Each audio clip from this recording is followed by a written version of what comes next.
Prescott fires for Cook. Prescott over the middle. It's going to be picked off, and no one in front of him. Darnell Savage.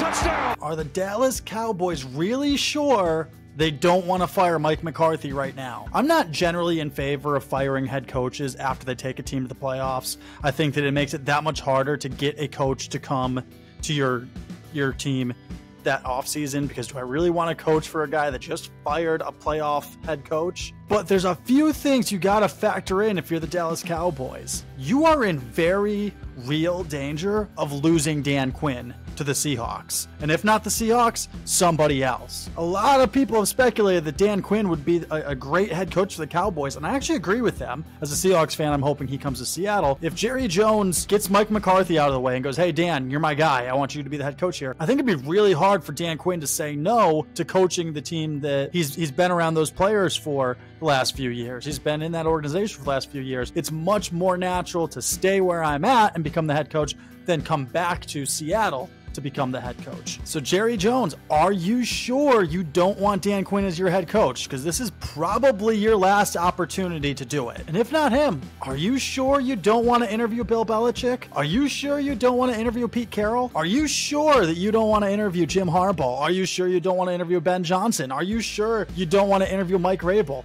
There's a lot of head coaches out there right now that are you sure you don't want to interview these guys? Are you sure that Mike McCarthy's your guy, not them? Jerry Jones is 81 years old. He's realistically running out of time to see his team win a Super Bowl. Hate to say it, but that's just the reality. The average age that men live to is 73. Jerry's already on borrowed time by that statistic. I got it. Rich men tend to live longer because they have access to better health care. Jerry seems to be a pretty healthy guy, takes care of himself, all of that. I'm certainly not rooting for anybody to die anytime soon. Does Mike McCarthy give you the best chance to see one more Super Bowl for the Dallas Cowboys? Please be sure to hit that like button, hit that subscribe button for more content surrounding happenings of the NFL, the MLB, the NHL, the NBA, the NCAA, the ABCD, the NWA, sports world. Please subscribe.